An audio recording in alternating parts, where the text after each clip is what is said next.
ये जो fresh dough होता है इसको एक्चुअल में मैनेज करने के लिए कैसे मैनेज करते हैं, जैसे आपने एक बॉल बना ली, उसके बाद ये कितनी देर तक रहेगी, कितनी देर तक फ्रिज में रहना चाहिए, कितनी देर तक ये बाहर स्टैंड करेगी, ओवर फर्मेंट नाम की क्या चीज़ होती है वो मैं बताने वाला हूँ। देखिए ये है फ्रेश डो, ये हमने गूंद लिया है। इसके बाद हम इसकी बॉल्स बनाएंगे। इसकी छोटी सी एक बॉल बना लेते हैं, जैसे मान लो। तो डो बनाने के बाद बेसिकली आपने ऐसे कट करा और इसको तोल लिया कितने ग्राम का है, ऐसे तोल के अलग अलग रख लिए, 10 20 जितना भी आपका डो है।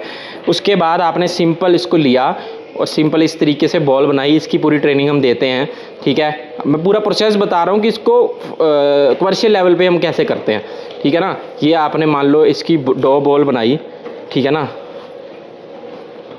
इस पे ऑयल कम भी लगाओगे तो भी चलेगा, हाथों पे ऑयल लगा लोगे तो भी जितनी भी स्टिकीनेस वगैरह अगर फ्रेश डो में है भी वो भी ख़त्म हो जाएगी, ठीक है।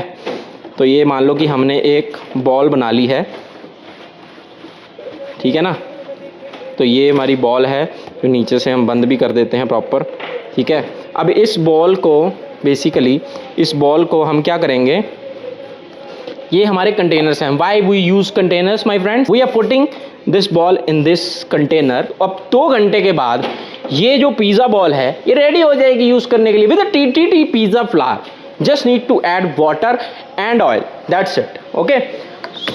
टेस्ट कैसे एनहांस करना है उसका वो हम बताते हैं जब आप हमसे फ्लावर लेते हो, तो किस उस डो के अंदर वो टेस्ट कैसे एनहांस करना, मतलब टेस्ट की बॉम्ब टेस्ट, मतलब पिज़्ज़ा जो बेस है उसका बॉम्ब टेस्ट जो दुनिया में कोई नहीं दे पाएगा, ठीक है, वैसा टेस्ट। तो वो ये कंटेनर के अंदर गया मामला, ठीक है। Why we don't use the trays, because trays के अंदर सारे डो एक साथ लगते हैं और उनको बहुत, जब हम 50-100 डो बनाते हैं तो मैनेज करना थोड़ा मुश्किल हो जाता है, क्योंकि पूरी की पूरी ट्रे की अलग फ्रिज चाहिए आपको, जहाँ पे आप एक स्पेसिफिक टेम्परेचर के अंदर उन सब बॉल्स को रख पाओ। और अगर आपने 2 यूज़ कर ली और बाकी सारी वेस्ट हो गई तो वेस्टेज ज़्यादा है। नाउ विद दिस कंटेनर्स, ये छोटे भी आते हैं बड़े भी आते हैं। ये जो कंटेनर होते हैं इनमें 100 से 150 ग्राम की बॉल आराम से आ जाती है।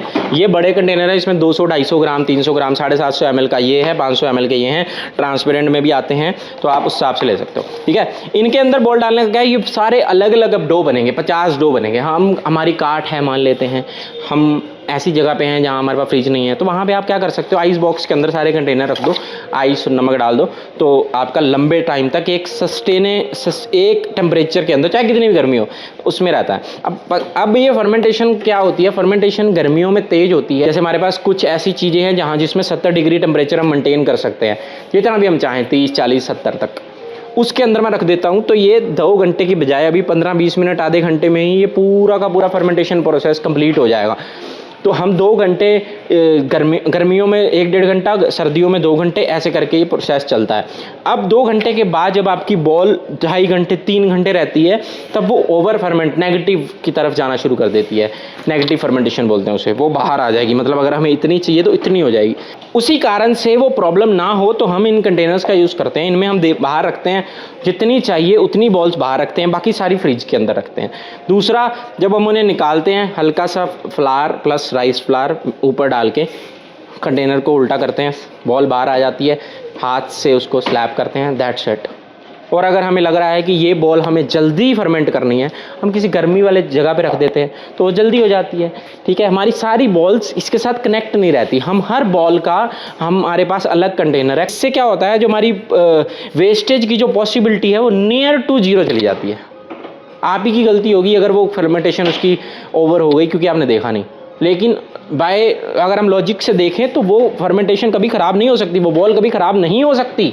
अब इसमें इटालियन पिज़्ज़ास के अंदर तो बॉल बहुत वाटरी होती है, एक बार आपने इसके अंदर डाल दिया उसके बाद निकाल के काम करना is very very easy my friends. कोई भी फ्रिज हो उसके अंदर रख दो, एक टेम्परेचर की फ्रिज हो तो सीधा डब्बा डाल के रख दो 19 डिग्री पे 20 डिग्री पे, वो ओवर फर्मेंट कैसे हो जाएगी, नहीं हो पाएगी, किसी भी कारण से नहीं हो पाएगी, ठीक है।